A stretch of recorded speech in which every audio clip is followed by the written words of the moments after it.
Hey, what's going on, my golf spy? This is the my final review of the VEROX2 golf ball. So it's a premium golf ball that is offered by OnCore Golf. Kind of comes in a yellow box. Everything's good. Kind of checks. The balls, premium cover. You know, it's yeah, just really good. The appearance and stuff like that. The aesthetics, all that stuff is. It's a class act, for a golf ball. That's it, right? So they're a good golf ball. Kind of has some different things. Talking about like a metal infused mantle, thin, cast urethane cover, transition layer. So some big buzzwords there, but really my first impressions of the golf ball is, hey, if this is a premium ball, the cover's good. I took some videos of that. It spins fine, all those different things. So really happy with their kind of 10 out of 10 if we were to rank that. Same thing with aesthetics. Got a clean line on it, the appearance, the packaging, it all kind of, nothing gimmicky as far as that goes. No clunky sounds. It feels soft off the putter. It is a little bit firmer compression golf ball compared to your standard Pro V1, but really everything checks out. It probably, on the firmness scale, it tends to lean more towards that Pro V1X, higher compression. So kind of interesting. Price point is like the $50, a dozen, but we'll get to that later.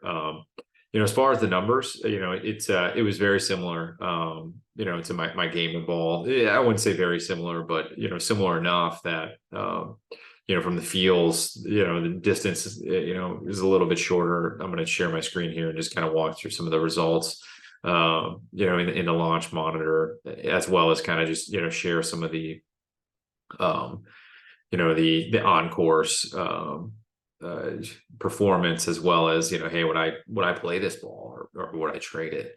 So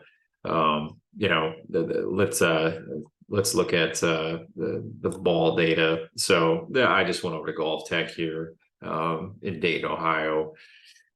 Hit 5 sand wedges. With the VEROX2, the 2021 Pro V1, the left dash, Titleist Pro V1X left dash, and then the 2023 Pro V1. So I was currently playing the 2021 Pro V1. I've been playing that for the last couple of years. Just wanted to kind of compare it to a few different balls on the launch monitor, just to see what I got. So I did the 7-iron, I did the sand wedge and driver. So I started out with sand wedge. Hit 5 shots each, and just kind of went from there. I have some tabs here that they show, hey, I kind of got rid of the worst shots. I think just kind of show like one of my best impressions. So, you can see I started with the VEROX2, just getting warmed up. So, trying to hit some 100-yard shots. It came up a little bit short on my first 2 with the VEROX2. So this data might not be perfect, but if we do averages, you can see it's launching about, 30 degrees, 30, 31 degrees, as well as, very similar between all of the bottles. It's that 30 to 31 range. What I did see is the backspin, was a little bit higher with the VEROX2, even when I dropped some of the lower ones, compared to the other balls. So, kind of interesting there. Maybe a good thing having more spin coming off a sandwich. So that really the difference there. So when I edit it, still the same thing. I deleted a couple of the shots. You're still going to see it similar launches, maybe a little bit higher launch, as you'd expect in the left dash ball, and that's kind of what it's is geared for. Is the left dash is a higher launching golf ball than the Pro V1. So when we get into the 7-iron, you're kind of going to see that the ball speeds are a little bit similar. Well, I did have a jump in ball speed in the with the left dash, but they're kind of in that 124 range. Launch angles, 19 across the board. The 23 Pro V1 did launch a little bit higher. Let's see what it did when it edited it. Yeah, launched a little bit higher with the 7-iron. I guess if I, kind of, you can refine some of those, but we're talking carry yards, pretty similar across the board. The left dash in this, kind of, it went a little bit further than the other balls, with the 7-iron, which is interesting. because it wasn't the longest ball with the driver, so a little bit longer with a 7-iron. The sandwich was negligible, but we talk driver for me personally. You can see here the ball speed that was the highest was the 23 Pro V1, a little bit higher ball speed with the left dash. We're talking carry numbers, all really good. The VEROX2 did have the lowest carry and shortest golf ball of the 4 options, and even when I edited it too, that kind of stood true. Spin numbers across the board all pretty good. I'm curious for me personally about implementing the newer Pro V1. Seems like it's a little bit more spinny off the driver. Everything else is pretty similar. Maybe leads me to find more fairways.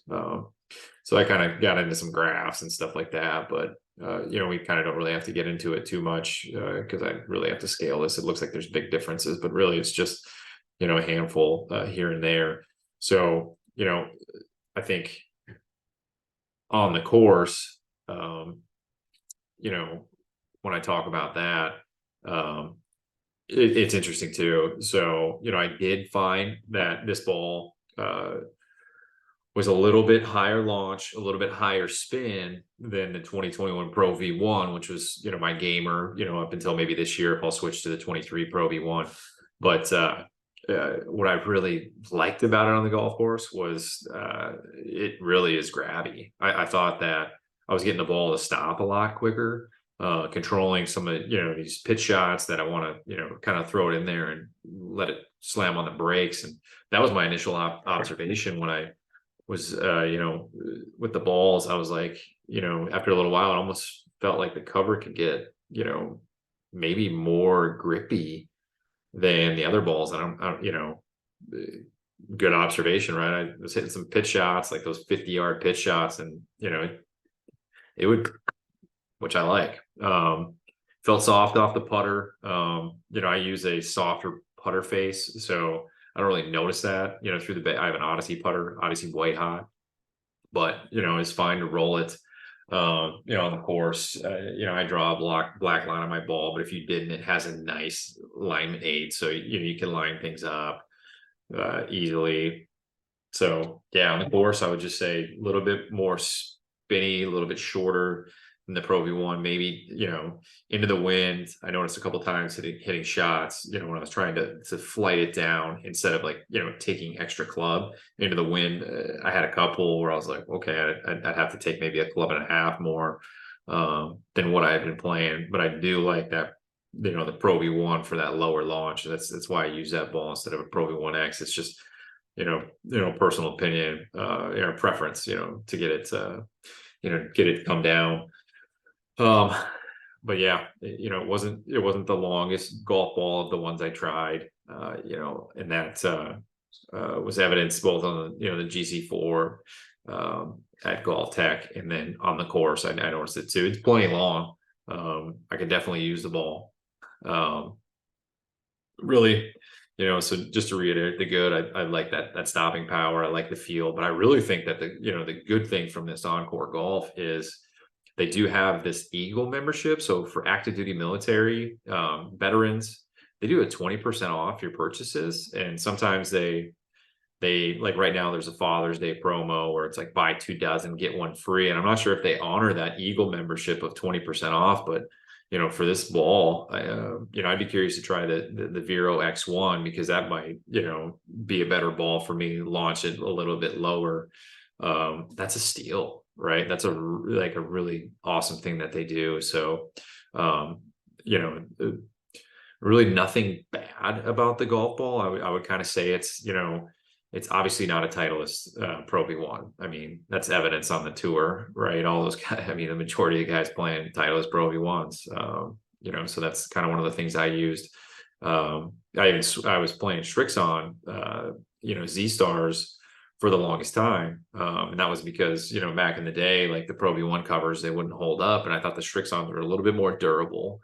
And, as a bargain shopper, it's like, okay, you can, beginning of the year, they'd have the Strixon, 6, where it was kind of like I think it was like an 8-pack of golf balls, and they were like super cheap, or they'd have buy 2 dozen get one free, and you could just kind of load up instead of spending the premium price on a Titleist ball. The cover would tend to scuff up a little more. But a couple of years ago, the ball test found some irregularities, and I was like, playing in tournaments, I don't want to doubt the golf ball, and switch to that Pro V1, and